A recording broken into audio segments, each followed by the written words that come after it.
नमस्कार, तुम्हा सर्वांचं बेलाच किचनमध्ये स्वागत। तर आज आपण बनवतोय कढीपत्त्यापासून मस्त अशी चटणी जी आहे आयुर्वेदिक अशी। आणि त्यासाठी आज मी घेतलाय एक जुडी कढीपत्ता, तोही 5 रुपयाच्या जुडीमध्ये मिळाला आणि मस्त अशी लहान लहान पाण्याचा बघून घेतलेला आहे। आणि तो हेल्दी असा आपल्याला त्याच्यापासून रेसिपी बनवायची आहे। जी चटणी आपण तोंडी लावायसाठी बोलाल किंवा अशी खाण्यासाठी जी म्हणजे जेवताना आपण तिला तोंडी लावू शकतो। त्याने टेस्ट तर जिभेची वाढेलच, पण ती आयुर्वेदिक आहे हे महत्त्वाचं। तर ती कशी बनवायची ते पाहूया। सगळे आवडीने खातील। कडवटपणा कसा घालवायचा कढीपत्त्याचा तेही इथे मी पाहणार आहोत आणि तिला कशी चटपटीत करायची तेही पाहणार आहोत। तर सर्वात प्रथम काय करू आपण, ही कढीपत्त्याची पानं आहेत ती आपण स्वच्छ धुवून घ्यायची। तर मी धुवून घेतलेली आहेत, फक्त त्याला काय करणार आहे मी आता काढून घेते सर्व पानं। इथे पाहू शकता मी हा कढीपत्ता काढून घेतला, मस्त असा हिरवा हिरवा गार आणि ताजा ताजा आहे। तर आपण याची रेसिपी बनवतोय। तर साहित्य पाहूयात आपण सर्वात प्रथम। तर कढीपत्त्याची चटणी बनवायला घेतोय आपण। तर इथे मी पॅन गरम करायला ठेवला आणि तो हलकासा गरम झालेला आहे। तर सर्वप्रथम आपल्याला काय करायचं आहे, याच्यामध्ये मी जे इथे खोबरं घेतलेलं आहे, जे खिसून घेतलेलं आहे, अगदी बारीक असं आहे। तर त्याला काय करायचं, आपल्याला असं थोडंसं खरपूस असं भाजून घ्यायचं। इथे बघू शकता मी खोबरं जरा जास्त घालते, 2 आणि हे 3 चम्मच खोबरं घेतले, 3 आणि 4 चम्मचचं खोबरं घेतलेलं आहे, खिसून घेतलेलं आहे। तर याला आपल्याला काय करायचं, मस्त असं लालसर होईपर्यंत अगदी लो गॅसवरती म्हणजे स्लो मध्ये गॅस ठेवायचा आणि चांगलं असं भाजून घ्यायचं। म्हणजे त्यातला कच्चापणा गेला पाहिजे। आणि मी इथे खोबरं भाजताना तेलाचा वापर केलेला नाही का, तर इथे बघू शकता खोबऱ्याला स्वतःचं असं तेल आहे आणि लगेच बघू शकता खालीही बघू शकता आपला पॅन आहे तो तेलमध्ये दिसायला लागला। तेलमय म्हणजे ते तेल स्वतःचं रिलीज करतो खोबरं। तर त्यामुळं मी ते तेल घातलेलं नाही। फक्त आपल्याला खोबरं काय करायचं, मस्त असं खरपूस होईपर्यंत लालसर असं भाजून घ्यायचं। आणि खोबरं भाजताना गॅस हा नेहमी स्लो ठेवायचा, कारण तो एकदम लाल होऊ नये यासाठी। फक्त त्यातला ओलसरपणा गेला पाहिजे यासाठी। आणि कारण ही आपल्याला चटणी जास्त काळ टिकणारी अशी बनवायची आहे आणि हेल्दी अशी ही चटणी आपली बनली जाते। खोबरं असं लालसर असं आपलं भाजलं गेलं मस्त असं खरपूस। ते आपण काढून घेऊया, थंड करायला मोठ्या अशा भांड्यामध्ये काढून घ्यायचं। मी आता काय करते, पॅनमध्ये थोडंसं तेल घालते। तर इथे मी 1 चम्मचच्या अंदाजे तेल घालते। हे बघू शकता 1 छोटा चम्मच घेतलाय त्याने तेल घातलेलं आहे। जास्त तेलाचा वापर इथे मी करत नाहीये।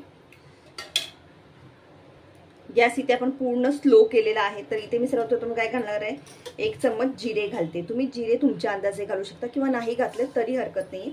1 चम्मच जिरे घातलेले आहे। आणि इथे मी तीळ घेतलेला आहे, ते 2 चम्मच आहे ते घालते। सोबत इथे मी फुटाणा डाळ, जे आपण इडली बनवताना वगैरे चटणी करण्यासाठी वापरतो किंवा डाळवं बोलतं जातं ते वापरतो, तर ती घेतलेली आहे। अर्धी वाटी आहे छोटीशी, तर ती घालते। आणि हे सगळं आपल्याला काय करायचं, तेलामध्ये मस्त असं भाजून घ्यायचं। त्याने काय होतं, त्याला खरपूस तुम्ही तेलामध्ये नाही भाजलं तरीही चालेल, पण तेलामध्ये भाजण्याचं कारण एकच की यामुळे काय होतं, चटणी जास्त काळ टिकली जाते। अगदी महिना 2 महिना म्हटलात तरी चालेल, पण नेहमी कशी जी कोणतीही आयुर्वेदिक गोष्ट असते ती ते थोड्या वेळा काळासाठी बनवावी, म्हणजे अर्धा 1 महिन्यासाठी किंवा 8 दिवसासाठी ताजी ताजी बनवलेली खूप चांगली असते। तर मी थोड्या प्रमाणात बनवते, इथे बघू शकता। आणि याला चांगलं असं आपल्या तेलामध्ये चांगलं खरपूस असं थोडासा डाळवाचा कलर चेंज होईपर्यंत, आणि आपल्याला जिरे वगैरे तडतडलेले दिसतातच फुगलेले असे, की समजून जायचं भाजले गेलेत। आणि आपण हे काढून घेणार आहोत। हे बघू शकता मस्तच। आता बघू शकता ह्याला तेल सुटायला लागले। तर याच्यामध्येच आता मी काय करते, 1 वाटी शेंगदाणा आहे तो घालते। जे डाळी वगैरे अशा आहेत ते घेतलेला आहे। तर 1 वाटी शेंगदाण्याचा अंदाजाने घेतलेला आहे। तर तेलामध्ये आपल्याला शेंगदाणे ही मस्त असे खरपूस भाजून घ्यायचे। अशी ही हेल्दी अशी आहे, कारण आपल्याला डोळ्यांसाठी केसांसाठी आपल्याला सांगितलं जातं की तुम्ही कढीपत्ता खा, कढीपत्त्याचं तेल लावा, कढीपत्ता वापर करा। साऊथ इंडियन लोक कढीपत्त्याचा जास्त वापर करतात, त्या लोकांची केस एकदम अशी काळसर असतात आणि त्याचं तेल ती लोक त्याचंच वापरतात। नारळाचं तेल आणि कढीपत्त्याच्या भाजीमध्ये वगैरे वापर केला जातो। आपण कढीपत्ता काय करतो, भाजीमध्ये घातला किंवा पोह्यामध्ये असू दे कशामध्येही घातला की तो त्यातून काढला जातो, असं अपसूक उचलून काढतात आणि साईडला ठेवून देतात, म्हणजे त्याचा वापर होत नाही। तर आपण स्पेशली आज बनवतोय वेगवेगळ्या चटणीच्या प्रकारापैकी एक चटणी, कढीपत्त्याची चटणी। आणि तीही अशी हेल्दी आणि आयुर्वेदिक आहे, त्यामुळे तुम्ही नक्की बनवा। खूप टेस्टी लागते, खूप स्वादिष्ट आहे, कडवटपणा लागत नाही। कारण त्याचा बॅलन्स करायसाठीच आपण हे सर्व वेगवेगळे जिन्नस प्रोटीनने भरलेले असे हे जिन्नस आहेत ते आपण घालतोय।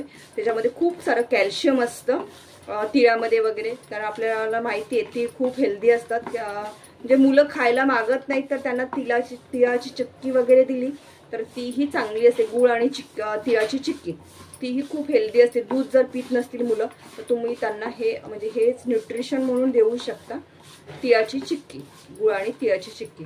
तर तसंच हे आहे हेल्दी असं, तर तुम्ही नक्की ट्राय करा आणि बनवून पहा, खूप सुंदर लागते। हे भाजलं गेलंय तर आपण काढून घेऊयात।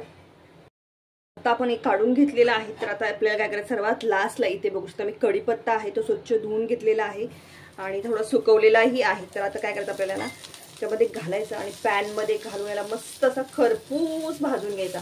अगदी कुरकुरीत असा आवाज आला पाहिजे, कसा होतो ना तुम्हाला भाजल्यानंतर कळेलच कसला मस्त भाजला जातो तो।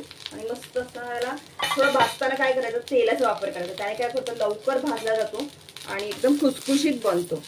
तर मी आधी सर्वात प्रथम थोडं तेल आहे पॅनमध्ये, म्हणजे ते पॅनमध्ये आपण आता हे फ्राय केलेलं त्यावेळेला, भाजलेलं त्यावेळेला, तर बघू शकता मी 1 चम्मच तेलामध्येच सगळं केलेलं आहे, भाजलेलं आहे, एक्स्ट्रा तेल वापरलेलं नाही। पॅनला जे तेल लागलेलं आहे त्याच्यामध्येच हे मी भाजते, अगदी मस्त अशी खुसखुशीत भाजून घ्यायची याला। कढीपत्ता भाजताना काय मस्त सुगंध सुटलाय कढीपत्त्याचा, असा हिरवा हिरवा गार कढीपत्ता जेव्हा आपण पाण्यात तोडतो ना त्याचा सुगंधही हाताला येत असतो, एवढा छान कढीपत्त्याचा सुगंध येतो। इथे बघू शकता कढीपत्ता आपला भाजत चाललाय, तर मी काय होते थोडासा याला खरपूस करण्यासाठी थोडंसं तेल घालते, जास्त नाही घालते, अगदी थोडं तेल घालते। हे बघू शकता अर्धा चम्मच घेतले, त्यातलंही शिल्लक ठेवलंय, म्हणजे गरजेपुरतंच घाला, जास्त घालू नका। आणि याला आपल्याला खरपूस असं भाजून घ्यायचं तेलामध्ये। गॅस मीडियम ठेवलाय, हा बघू शकता, जबरदस्त सुगंध एवढा छान सुटला ना कढीपत्त्याचा, आजूबाजूवाल्यांना वाटत असेल काय बनवतायत, एवढा छान सुगंध येतोय कढीपत्त्याचा। हा बहुगुणी असा कढीपत्ता प्रत्येकाच्या घरात असतो आणि आपल्याला बोलतात ना आपण बाजारात गेलो कोथिंबीर वगैरे भाजी काही घेतली की आपल्याला फ्री मध्ये मिळतो आणि त्याच्यापासून जर तुम्ही असं हेल्दी प्रोडक्ट्स म्हणजे रेसिपी बनवून खाल तर अगदी सगळ्यांनाच आवडेल, मुलांनाही चांगलं आहे। तर तुम्ही नक्की बनवून पहा ही रेसिपी।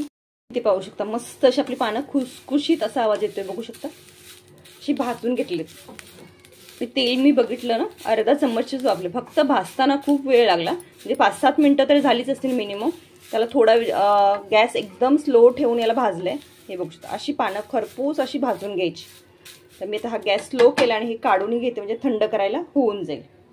इथे मी 10-12 लसणाच्या पाकळ्याही घेतलेल्या आहेत, बघू शकता, आणि सर्व जिन्नस आपण जे भाजून घेतलेले आहेत ती घेतलेत ताटात। सोबत इथे काय करते मी कढीपत्त्याची पानं आहेत, हे बघू शकता कुळकुळीत असा आवाज येते, असाच आवाज यायला पाहिजे। त्यांना आपण सर्वप्रथम काय करूया थंड करून घेऊया, त्यानंतर यांना कसं वाटायचं ते तुम्हाला मी दाखवते। इथे पाहू शकता हे सर्व थंड झाले, कढीपत्ता एकदम बघू शकता हातात घेतला चुरा होतोय आहे ना। तर आता आपण याच्यामध्ये काय करूया तिखट असं म्हणजे थोडं चटपटीत असं बनवायचे आहे आपल्याला चटणी। तर इथे बघू शकता मी आमचूर पावडर घेतले 1 चम्मच। तुम्ही इथे आमचूर पावडर नसेल तर चिंचही वापरू शकता, चाट मसालाही वापरू शकता, ऑप्शनल आहे, तिन्हीपैकी काहीही वापरा। आता इथे मी आमचूर पावडर घातले, टेस्टसाठी आपल्याला इथे तिखटाचं प्रमाण करायचं आहे। तुम्ही हिरवी मिरचीही वापरू शकता, मी इथे रेड चिली पावडरचा वापर करते, 1 चम्मच इथे मी रेड चिली पावडर वापरते। चवीनुसार मीठ घालायचं, इथे मी 1/2 चम्मच मीठ घेतलेला आहे। तर हे आणि तुम्हाला जर अजून काही घालायचं असेल गरम मसाला वगैरे तर तुमच्या टेस्टनुसार तुम्ही घालू शकता, पण माझ्यासाठी एवढं पुरेसं आहे आणि खूप सारा मस्त अशी ही चटणी बनली जाते। तर इथे मी पाण्याचा थोडाही वापर करणार नाहीये बारीक करण्यासाठी, आणि मिक्सरचं भांडं घेतानाही पाण्याचा कुठेही अंश नसायला पाहिजे, पुसून वगैरे घ्या स्वच्छ असं।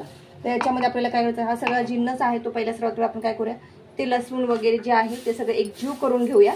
ते खोबरं आहे आणि डाळवा आहे, जिरा आहे, सफेद तीळ आहे, कढीपत्ता आहे, खूप सारा कढीपत्ता घेतलेला आहे तो खूप सारा, म्हणजे मी 10 रुपयाची जुडी आणली होती अख्खी ती घेतली पूर्ण। तर हे सगळं एकजीव करायचं आणि मिक्सरमध्ये घालून आपल्याला काय करायचं थोडंसं जाडसर असं वाटून घ्यायचं आहे। तर हे मी भरते मिक्सरच्या भांड्यामध्ये, सर्व मिश्रण घ्यायचं, थोडं थोडं सगळं आलं पाहिजे आणि याला काय करायचं फिरवून घ्यायचं आहे। जेवढी बारीक होईल तेवढी करून घ्या, तुम्हाला जशी हवी त्या पद्धतीनं, म्हणजे जाडसर हवी, थोडीशी रवाळसर हवी किंवा खूप लहान हवी तशी। तर मी ते बघू शकता एवढं भरलेलं आहे आणि याला फिरवून घेते। इथे बघू शकता मस्त अशी ग्रीन कलरची आपली ही चटणी, म्हणजे ही आपण कढीपत्त्याची चटणी केली आहे आणि काय सुगंध आला याचा जबरदस्त. जसं झाकण ओपन केलं काय मस्तच खमंग असा म्हणजे स्वाद, त्याचा टेस्ट, कलर बघू शकता काय मस्त आणि सुगंधही खूप सुंदर आला. तुम्ही आता ही चटणी आहे बघू शकता काय मस्त झाली. अशी मी सर्व वाटून घेते एक वेळ पूर्ण ताटामध्ये ठेवून याला काय करायचं पसरून थोडी थंड होऊन द्यायची पहिली. इथे आपली सर्व चटणी बनवून रेडी झाली. कशी वाटली ती तुम्ही मला कमेंट्स करून सांगा. आवडल्यास लाईक, सबस्क्राईब आणि शेअर करायला विसरू नका. कशाबरोबर, भाकरीबरोबर खा, चपाती बरोबर खा, भाताबरोबर खा, अगदी तेल चटणी म्हणून सुद्धा खा. खोबरं वगैरे अशी असलेली ही चटणी खूप सुंदर लागते आणि खूप टेस्टी आहे. तुम्हाला नक्कीच आवडेल आणि हेल्दी आहे मस्त. तर तुम्ही नक्की ट्राय करून पहा.